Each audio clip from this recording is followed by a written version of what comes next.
Hello hello नमस्ते everyone. आज चाहिँ मैले आधा केजी मासु ल्याएको थिएँ। आधा केजी मासु ल्याएपछि त्यसलाई चाहिँ थोरै रोस्ट बनाएर अनि त्यसपछि थोरै चाहिँ ग्यासमा पोलेर खाने भनेर बनाएको थिएँ। मैले के गरेछु के गरेछु म तपाईँलाई अन्तिममा कस्तो भयो सबै देखाउँछु। सबै हेर्नु होला है।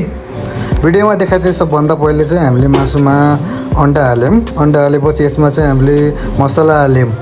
मसला हालेपछि थोरै पिठो हाल्यौँ हामीले। यसलाई चाहिँ मजाले लगभग 2-3 मिनटसम्म यसलाई मिसाउने।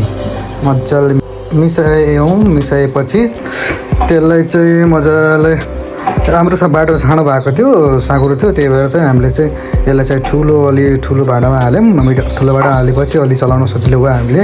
अनि त्यसमा चाहिँ नुन हाल्यौँ। नुन हालेपछि सोरैमा हाम्रो हल्दी हाल्यौँ। हल्दी हालेपछि त्यसलाई फेरि हामीले चाहिँ मजाले चलायौँ। दामी तरिकाले चलायौँ।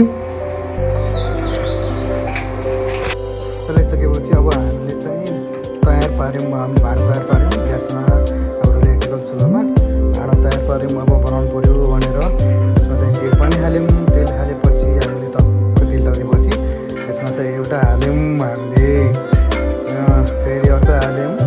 पहिलो लोटमा चाहिँ हामीले चाहिँ धेरै हाल्यौँ। कस्तो हुन्छ, हामीले पनि पहिलोचोटि खाएको थियौँ, त्यस्तो पहिला त बनाएको थिएन। योपालि चाहिँ पहिलोचोटि खाएको कस्तो हुन्छ भनेर हामीले चाहिँ युट्युबमा हेर्दै यसो बनाएको। केही समय यसलाई मजाले पाक्न दिएपछि यसले चाहिँ पहिला चाहिँ हाम्रो कलर अर्कै थियो, अहिले फेरि हेर्नु त कलर अर्कै भइरहेछ कि पाकेर कति दायाँ एउटा खतरा रोस्ट भइरहेछ कि। यसलाई चाहिँ अब तेलमा मजाले तताएर दामी तरिकाले जति चाहिँ हाम्रो त्यो भाँडामा अट्छ त्यतिसम्म राख्यौँ। त्यसलाई मजा चलायौँ। अब हेर्नु त कस्तो बन्छ क्या, यस्तो दायाँ बन्छ। यसको कलर पुरा दामी आउँछ क्या, मस्त तरिकाले दामी बन्छ। पाकिरहेछ यो चाहिँ अहिले।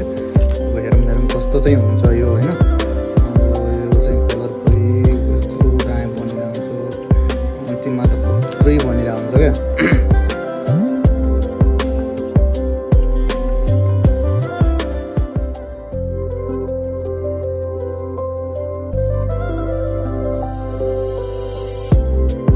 पहिलो लोटमा चाहिँ हामीलाई खासै राम्रोसँग बनाउन आएन होइन। त्यही भएर चाहिँ हामीले चाहिँ त्यसलाई चाहिँ पकायौँ। पकाउनु त धेरै पकायौँ होइन। पकाएपछि चाहिँ हामीलाई लाग्यो बन्यो कि बनेन भनेर जस्तो लाग्यो होइन। पाक्यो कि पाकेको होइन भनेर हामीले चाहिँ चाख्यौँ पनि। अब हेर्दाखेरि चाहिँ कस्तो राम्रो कलर आएको होइन, खाम भन्ने लागिरहेको होइन।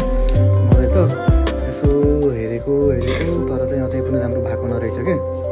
त्यहाँ चाहिँ हाम्रो रोस्ट पाकिरहेको थियो। हाम्रो अर्कोतिर ग्यासमा चाहिँ मैले मजाले झिरमा चाहिँ हालेर कलेजो अनि तपाईँको चाहिँ यो हालेर यतापट्टि चाहिँ रोस्ट बनाइरहेको थिएँ। उतापट्टि चाहिँ हामीले चाहिँ मजाले झिरमा एउटा सेकुवा मस्त तरिकाले फुटेर यसलाई चाहिँ मजा आँखामा पोलेर खाने भन्ने थियो। आज चाहिँ पुरै पार्टी थियो, पार्टी बबाल पार्टी थियो कि आज चाहिँ होइन।